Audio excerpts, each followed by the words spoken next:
이지혁 대표님, CCTV 복구했습니다. 그런데 문제는 사고 차량이 아닙니다. 여길 보셔야 합니다. 차철민의 목소리는 유난히 떨려 있었죠. 평소 누구보다 냉철한 그가 이렇게까지 흔들릴 때면 반드시 뭔가 큰 사건이 숨겨져 있을 때였습니다. 철민이 가리킨 화면 속에는 가해 차량 옆을 그대로 붙어 따라오던 흰색 소형차. 번호판 154호 4185. 사고 당일 렌트한 차량이 선명하게 포착돼 있었죠. 그 흰색 차는 사고 직전까지 가해 차량과 거의 같은 속도로 달리다가 충돌 순간 갑자기 속도를 낮추며 마치 누군가의 죽음을 지켜보듯 도로 한복판에서 멈칫했습니다. 대표님, 이 차 그냥 지나가던 차 아닙니다. 이 차부터 파보세요. 실마리는 여기서 나옵니다. 철민의 표정은 단 한 번도 본 적 없는 확신에 가까운 무거운 진지함이었죠. 이지혁은 망설이지 않았습니다. 이유는 간단했습니다. 철민의 예감은 단 한 번도 틀린 적이 없었으니까요. 대표님, 지금부터 제가 하는 얘기 잘 들으세요. 감당하실 수 있겠어요? 그 말은 곧 누군가가 의도적으로 사고를 만들었다는 뜻이었죠. 그렇다면 질문은 단 하나로 좁혀집니다. 그날 밤 흰색 렌트카는 왜 그 자리에 있었을까요? 교통사고의 진범은 도대체 무엇을 원했던 걸까요? 결국 죽으면 안 되는 사람이 죽었습니다. 그리고 이제 진실은 더 이상 잠들어 있지 않습니다. 구독과 좋아요 눌러주세요. 지금 시작합니다. 가족을 잃은 슬픔이 가시기도 전 이지혁은 경찰 조사에서 더 큰 분노를 느껴야 했습니다. CCTV도 망가졌는데 뭘 보고 단순 뺑소니 사고라고 단정 짓습니까? 경찰은 태연했습니다. 일단 진정하시고요. 절차가 그래요. 절차가. 접수할 테니 기다려보세요. 절차요? 소중한 가족을 잃었는데 마냥 기다리라는 겁니까? 참아왔던 감정이 무너진 순간이었습니다.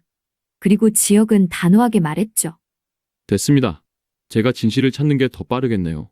경찰서 밖으로 나온 이지혁의 손에는 망가진 CCTV가 담긴 USB가 꼭 쥐어져 있었죠. 사람이 죽었는데 절차 타령이라니 이러면 안 되잖아. 그날 밤 지혁은 모든 걸 잃은 사람처럼 멍하니 앉아있을 수밖에 없었습니다. 다음 날 아침 차철민이 출근해 사무실 문을 열었죠. 지혁은 지푸라기라도 잡는 심정으로 말을 꺼냈습니다. 철민 씨, 철민은 잠시도 망설이지 않았습니다. 대표님, 주세요. 제가 힘 닿는 데까지 도와드릴게요. 마치 이미 부탁받을 것을 알고 있던 사람 같았죠. 철민의 표정은 평소와 달리 단단했고 자신이 믿고 따르는 대표를 위해 무엇이든 감당하겠다는 결의가 서려 있었죠. 철민 씨는 이번에도 내가 부탁할지 이미 알았나요? 지혁의 목소리엔 고마움이 가득했죠. 대표님이라면 그런 부탁을 하실 거라 생각했습니다. 그 말에 지혁은 더는 버틸 수 없었습니다. 꼭 좀 부탁할게요. AP 식구들 역시 이 지역의 슬픔을 외면하지 않았습니다. 덕분에 지역은 결심할 수 있었죠. 그래. 내가 마냥 슬픔에만 잠겨 있을 순 없어. 반드시 진실을 밝힐 거야. 하지만 곧 철민이 알아낸 엄청난 진실 앞에서 누구도 예상치 못한 충격이 기다리고 있었죠. 다음 날 AP 사무실을 발칵 뒤집어 놓을 사건이 벌어졌습니다. 이지혁 대표님, CCTV 복구했습니다. 그런데 자꾸 느낌이 이상해요. 가해 차량 말고 옆에 있던 이 흰색 차, 이게 더 문제예요. 철민은 촉이 온다는 듯 한 장의 사진을 책상 위에 탁 하고 내려놓았습니다. 태닝이 너무 심해서 복구가 힘들었지만 얼굴 구별은 이 정도면 가능합니다. 그런데 이 사람 누굴까요? 지혁은 화면을 들여다보며 눈썹을 찌푸렸습니다. 처음 보는 얼굴인데 그런데 이 흰색 차가 왜 이상하다는 거죠? 철민은 이미 머릿속에서 모든 동선을 연결한 사람처럼 말이 쏟아지기 시작했습니다. 영상을 보면요. 가해 차량 옆에서 같은 속도로 계속 따라오다가 사고 직전 갑자기 속도를 뚝 떨어뜨립니다. 그리고는 사고 순간을 기다린 사람처럼 정확히 그 장면을 쳐다봐요. 지혁은 숨을 들이켰고 철민은 무언가 홀린 듯 말을 멈추지 않았습니다. 그리고 보세요. 흰색 차가 불똥이 튀지 않을 만큼의 거리만 유지합니다. 마치 사고가 날 걸 알고 있었던 사람처럼요. 이 각도면 분명 사진을 찍고 있었을 겁니다. 이건 거의 확신입니다. 지혁의 표정이 굳었습니다. 그 말이 사실이라면 흰색 차 정체를 밝히는 게 우선이겠네. 그렇게 말끝을 흐리던 바로 그때 철컥 문이 열리며 오수정이 자연스럽게 사무실 안으로 들어왔죠. 대표님, 업체 결제 서류 들고 왔어요. 고마워요, 수정 씨. 그런데 수정이 문득 물었습니다. 두 분이서 뭘 그렇게 빤히 보세요? 수정은 호기심에 화면을 들여다봤고 그 순간 표정이 굳었습니다. 어라? 저 사람 어디서 본 것 같은데. 지혁은 깜짝 놀라 되물었습니다. 누구야? 아는 사람이야? 그게 어디서 스쳤던 사람 같기도 하고 아닌 것 같기도 하고요. 근데 느낌이 너무 익숙해요. 기시감이 쏟아지듯 밀려오던 그때 수정의 눈이 살짝 크게 열렸습니다. 맞아요. 그날 그 사람 맞아요. 고성이 그 여자가 사무실 여러 번 찾아왔을 때 문 밖에서 기다리던 사람이랑 닮았어요. 눈빛이 예사롭지 않아서 인상 깊었거든요. 그 말에 이지혁의 머릿속에서 퍼즐 조각이 하나씩 맞춰지기 시작했습니다. 하지만 동시에 더 거대한 의문이 그를 덮쳤습니다. 도대체 고성이가 왜? 우리 가족을 해칠 이유가 없잖아? 지혁이 혼란스러움에 잠겨 있을 때 철민이 잠시 화면을 바라보다가 아주 조용히 그러나 단단한 목소리로 말했습니다. 대표님, 말씀드릴까 말까 고민했는데 이젠 말해야겠어요. 간밤에 박수무당 할아버지가 찾아왔어요. 사실 그 차가 겨누고 있던 사람은 대표님 가족이 아니래요. 애초에 다른 사람이 표적이래요. 지혁의 눈빛이 흔들렸습니다. 철민은 잠시 말을 멈췄다가 오래된 비밀을 꺼내놓듯 천천히 이어갔죠. 죽음을 향하던 방향이 중간에서 바뀌었어요. 그 사람이 죽으면 대표님이 평생을 괴로워할 걸 알아서 그 길을 가족분께서 대신 가로막은 것 같습니다. 죽음도 그 마음만큼은 이기지 못했나 봅니다. 그 말은 지혁의 가슴을 깊게 파고들었습니다.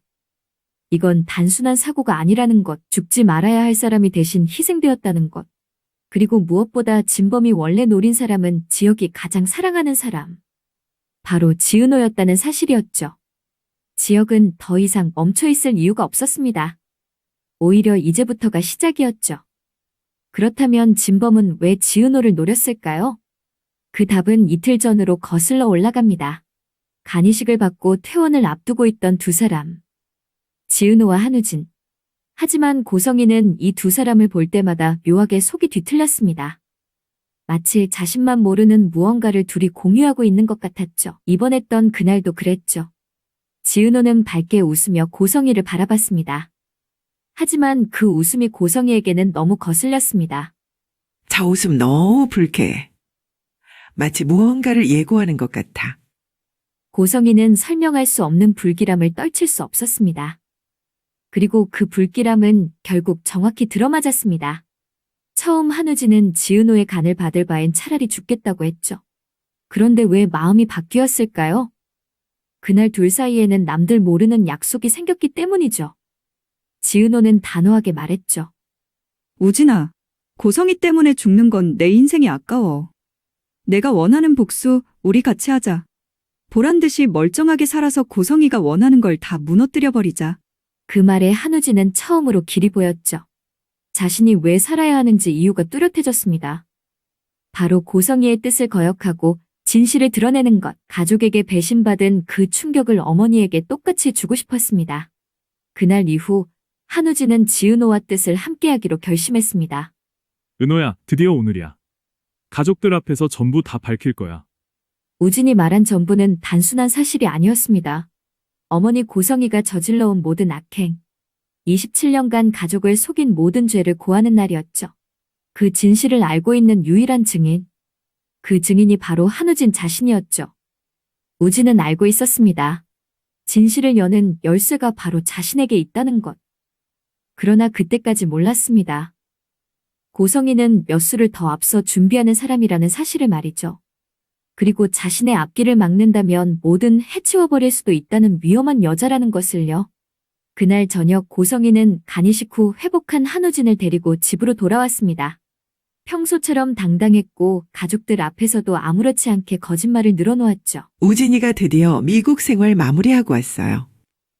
당분간은 시차 적응도 하고 본격적으로 경영 공부도 다시 시작할 거예요.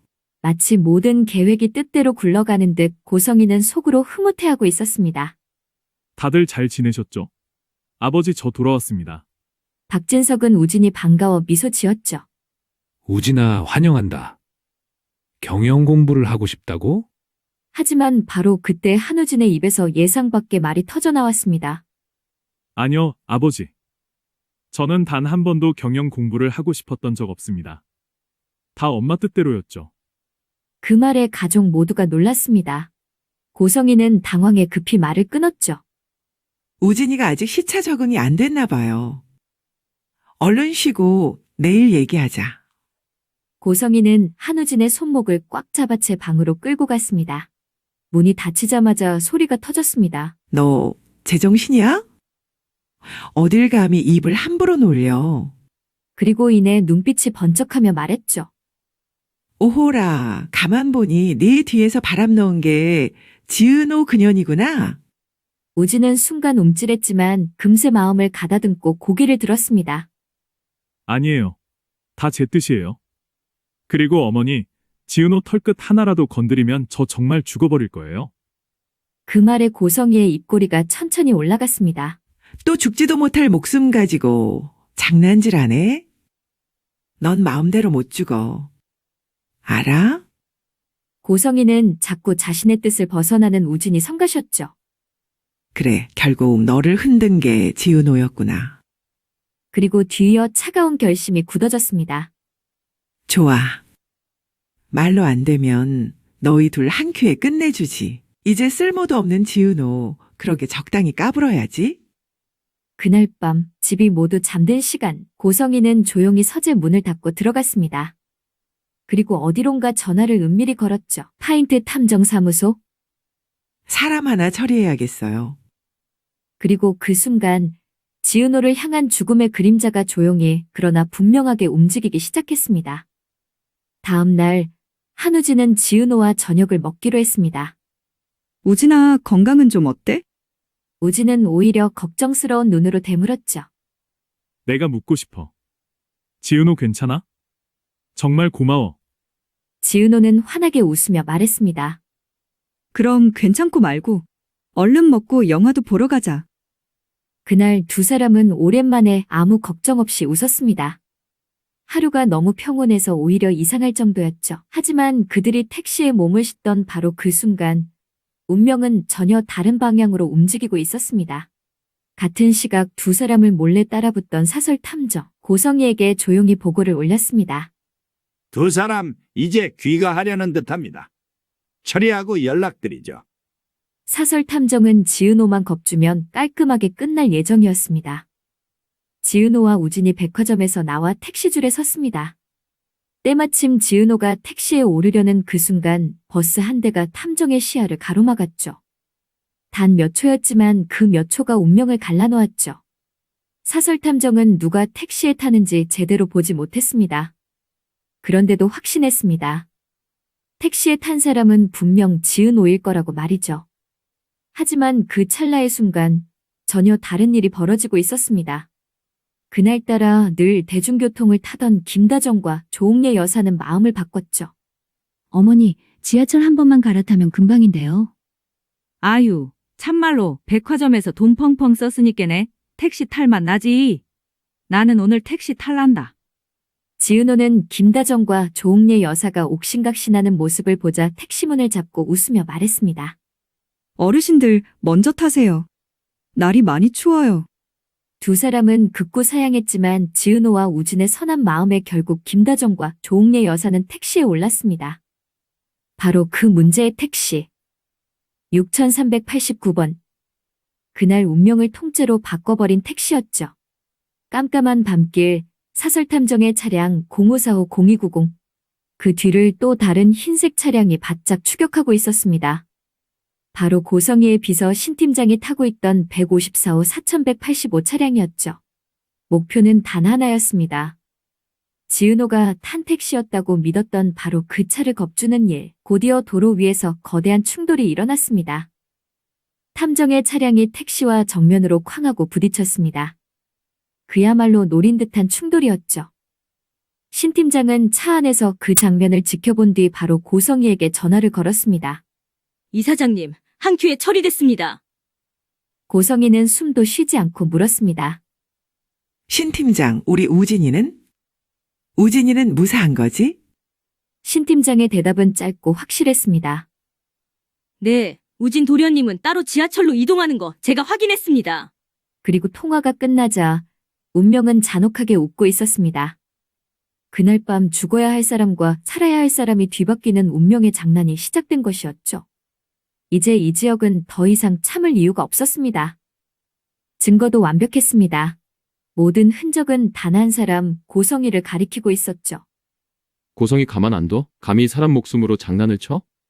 가족을 잃은 분노는 이 지역의 가슴에서 불길처럼 치솟고 있었습니다. 지역은 단순한 폭로가 아니라 고성희가 가진 모든 것을 무너뜨리기로 결심했죠. 바로 그때 AP 사무실 문이 덜컥 열렸습니다. 들어온 사람은 한우진. 저 이 지역 대표님 만나러 왔습니다. 두 사람의 시선이 맞닿는 순간 공기는 묘하게 팽팽해졌습니다. 이 지역은 묻듯 말했죠. 무슨 일로 왔습니까? 우진은 숨을 한 번 고르고 마치 오래 결심한 사람처럼 단단한 표정으로 말했습니다. 전할 말이 있어서 왔습니다. 그리고 품에서 두툼한 봉투 하나를 꺼내어 내밀었습니다. 봉투 속에는 26년간 고성희의 삶을 뒤흔든 모든 증거가 들어있었습니다. 26년 전 자신과 쌍둥이 동생을 보육원에 버린 날의 기억을 담은 어린 한우진의 일기장. 양평 별장에서 녹음된 고성희의 야망과 욕망이 담긴 녹취 파일. 슈홀즈 기업을 차지하기 위해 박진석에게 접근했던 의도적인 증거들까지. 괴물로 변한 어머니의 악행을 막을 수 있는 건 대표님뿐이라고 생각했습니다. 우진의 눈빛엔 부끄러움과 결심이 동시에 서려 있었습니다. 우진은 잠시 숨을 고르고 가장 먼저 해야 했던 말을 꺼냈습니다. 어머니 대신 진심으로 사과드립니다. 삼가 고인의 명복을 빕니다. 그 어떤 말로도 위로가 안 되겠지만 이 죄값 달게 받겠습니다. 그리고 어머니가 괴물이 될 때까지 방관했던 저도 죄인입니다. 26년 동안 엄마의 그늘 속에서 입을 닫고 살아온 자신이 가장 미웠다고 말하며 고개를 숙였습니다. 지은호와 약속했던 그날 이후 한우진은 달라졌습니다. 사람은 죄를 지으면 안 됩니다. 그 죄는 결국 업보로 돌아오더군요. 이 지역은 서류 봉투를 바라보며 서서히 복받쳐 오르는 감정을 눌렀습니다. 억울함, 분노, 상실, 그리고 복수. 한우진 씨, 지역은 낮지만 단단한 목소리로 말했습니다. 누구라도 사람의 목숨을 심판할 순 없습니다. 하지만 고성희는 넘지 말아야 할 선을 넘었어요. 이 지역의 눈빛이 서늘하게 식어갔습니다. 고성희는 이미 지옥에서 살고 있었을 겁니다. 26년 전에 모두를 속인 그날부터. 그리고 지역은 조용히 그러나 확실하게 선언했습니다. 하지만 이제 그 지옥의 문을 제가 직접 열어주겠습니다. 한편 고성희는 초조하게 발을 동동 굴렀습니다. 겁만 주랬지. 누가 사람을 죽이라 그랬어. 지은호가 아니잖아. 당신들 이거 어떻게 책임질 거야? 목소리는 떨렸고 눈빛은 흔들렸습니다. 돈은 말한 대로 줄게. 나는 아무 관련 없는 거야. 여기서부터는 너희가 알아서 해. 고성희는 끝까지 꼬리 자르기를 시도했지만 마음속의 불안은 점점 더 커져갔습니다. 그 불안은 결국 현실이 되어버렸습니다. 박진석의 집. 오랜만에 온 가족이 모여 식사를 하기로 한 자리. 그 평화를 깨는 듯 현관벨이 울렸습니다. 문이 열리고 지은호가 들어섰습니다. 그리고 그 뒤엔 이지혁이 서 있었죠. 지은호를 본 순간 고성희의 얼굴은 피가 쫙 빠져나갔습니다. 지은호, 네가 여길 어떻게 와? 바로 그때 한우진이 기다렸다는 듯 앞으로 나섰습니다. 아버지, 소개가 늦었네요. 며칠 전 저에게 간이식을 해준 제 쌍둥이 동생 지은호입니다. 지은호가 조용히 고개를 숙였습니다. 안녕하세요. 인사가 늦었네요. 우진이 쌍둥이 동생 지은호라고 합니다. 살아 돌아와서 많이 놀라셨나 봐요. 고성희 이사장님? 박진석은 충격에 입을 다물지 못했습니다. 여보, 쌍둥이 동생이라니. 이게 무슨 말이야? 당신 그동안 날 속인 거야? 고성희는 눈을 굴리며 변명하기 바빴습니다. 여보, 오해예요. 제가 다 설명할게요. 우진아, 아니라고 말씀 좀 드려. 하지만 한우진은 더 이상 고성이를 감싸지 않았습니다. 우진은 차갑게 말했습니다. 어머니 이제 제발 그만 좀 하세요. 거실 공기가 무겁게 가라앉았습니다. 엄마는 자신의 욕망을 위해서 사람까지 죽였어요. 박진석은 자리에서 벌떡 일어났습니다. 뭐라고? 고성이 당신이 그런 짓을 하고도 사람이야? 문이 열리며 형사들이 집 안으로 들어왔습니다. 쇠고랑을 찬 신팀장이 끌려 들어왔죠. 형사는 고성이를 향해 수갑을 내보이며 말했습니다. 고성희 씨, 살인미수, 교통사고 사주, 증거인멸 혐의로 체포합니다. 고성이는 절규했습니다. 무슨 소리야? 난 몰라. 이건 다 저 사람들이 한 거라고. 형사는 단호하게 말했습니다. 공범 신 팀장이 전부 자백했습니다. 사설 탐정 역시 의뢰의 사실을 인정했어요. 통화 녹취, 계좌, 차량 추적 증거와 증인이 모두 확보됐습니다. 박진석의 얼굴은 돌처럼 굳어 있었습니다. 고성이 내가 나를 속여? 사람까지 죽였다고? 내 목숨도 언제 죽을 줄 모르는 당신을 어떻게 믿어? 당장 이 집에서 당장 썩 꺼져! 그의 절규는 27년의 결혼 생활을 갈갈이 찢는 소리였습니다. 고성이는 결국 포승줄에 묶인 채 끌려나갔습니다. 그녀가 무너지는 그 순간 가족 역시 긴 악몽에서 벗어나고 있었습니다. 경찰이 고성이를 끌고 나가자 거실엔 깊은 정막만 남았습니다. 오랜 침묵 끝에 박진석이 천천히 자리에서 일어섰습니다. 진석은 이지혁과 지은호 앞에 걸음을 옮겼습니다. 어깨는 무겁게, 표정은 한없이 초라하게 내려앉아 있었죠. 그리고 눈앞에서 전부 무너진 남자가 마지막 남은 힘으로 고개를 깊이 숙였습니다. 정말 죄송합니다. 목소리는 떨리고 있었지만 한 단어 한 단어가 가슴 깊은 곳에서 솟아나고 있었습니다. 비록 고성이가 제 아내였던 동안 저지른 악행이지만 남편이었던 저는 그 잘못에서 자유롭지 않습니다. 모두들 말을 잃고 박진석을 바라볼 수밖에 없었습니다. 진석은 더 깊숙이 고개를 숙였습니다. 제 아내였던 사람이 당신들에게 저질렀던 모든 죄, 대신 사죄드립니다. 저도 똑같이 죄인입니다. 잠시 후 고개를 든 박진석은 떨리는 손으로 한 뭉치의 서류를 내밀었습니다. 죄를 대신할 수 없지만 받아주세요. 고성이 앞으로 되어 있던 모든 명예 부동산, 건물, 예금 모두 지은호 양과 이지혁 대표 앞으로 넘기겠습니다. 지은호의 눈이 크게 흔들렸습니다. 그런 것 받으려는 게 아니에요. 하지만 박진석은 단호하게 말을 잘랐습니다. 아니요. 이건 당신들이 받아야 할 보상이 아닙니다. 진석의 눈엔 깊은 후회가 맺혀 있었습니다. 고성이가 저지른 죄의 무게는 어떤 걸로도 갚을 수 없겠지만 제가 할 수 있는 최소한의 책임입니다. 그리고 이건 전부 그 여자가 당신들의 삶을 망치기 위해 쌓아 올린 것들이니 이제는 그 손에서 벗어나야 합니다. 이지혁은 숨을 고르며 말했습니다. 진심의 사과는 그 어떤 것보다 힘이 세고 강하죠. 진심의 사과만 받겠습니다. 하지만 박진석은 다시 한번 고개를 숙였습니다. 제게 남은 건 사죄와 책임뿐입니다. 이 정도도 하지 않는다면 저 역시 그 여자와 다를 게 없겠죠. 거실엔 깊은 정막이 흘렀습니다. 그리고 그 정막 속에서 박진석은 마치 모든 것을 내려놓은 사람처럼 말했습니다. 부디 이 잘못된 인연이 더 이상 여러분의 인생을 흔들지 않기를 바랍니다. 그 말은 악몽의 끝이자 새로운 시작의 신호처럼 들렸습니다. 늦었지만 결국 판도라의 상자는 열렸습니다. 지은호의 용기 덕분이었고 그 용기에 이끌린 한우진의 결단이 고여있던 진실을 세상 밖으로 끌어올렸습니다. 그리고 늘 사람에게 호의를 아끼지 않던 이지혁. 지역의 선한 삶이 결국 차철민의 날카로운 예감과 만나 진실을 비추는 빛이 되었고 마침내 모든 사건을 해결할 수 있는 길을 열어주었죠. 박진석 역시 예외는 아니었습니다. 그가 저지른 죄는 아니었지만 자신과 닿아 있는 인연에서 비롯된 일이라며 그 무거운 책임을 함께 짊어지려 했습니다.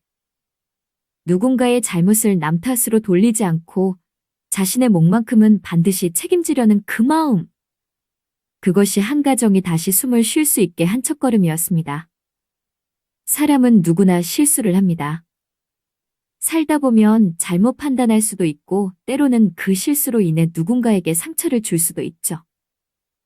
하지만 그 실수를 있는 그대로 인정하고 그 자리에서 멈추지 않고 나아가려는 사람은 언젠가 반드시 다시 일어섭니다. 반대로 자신의 실수를 덮기 위해 거짓을 쌓고 그 거짓 위에 또 다른 거짓을 끌어다 올리고 타인의 삶을 밟아야만 겨우 서 있을 수 있는 사람은 결국 모래성 위에 서 있는 것과 다르지 않습니다. 겉으로는 화려해 보일지 몰라도 파도가 한번 스치면 언젠가는 무너지고 그 죗값은 반드시 돌아오죠. 그게 삶의 이치이고 세상이 오래 지켜온 법칙 아닐까요? 오늘 이야기는 여기까지입니다. 영상이 마음에 드셨다면 좋아요, 구독과 알림 설정도 부탁드립니다. 여러분의 작은 응원 하나가 다음 이야기를 만드는 큰 힘이 됩니다. 오늘도 함께 해주셔서 진심으로 고맙습니다.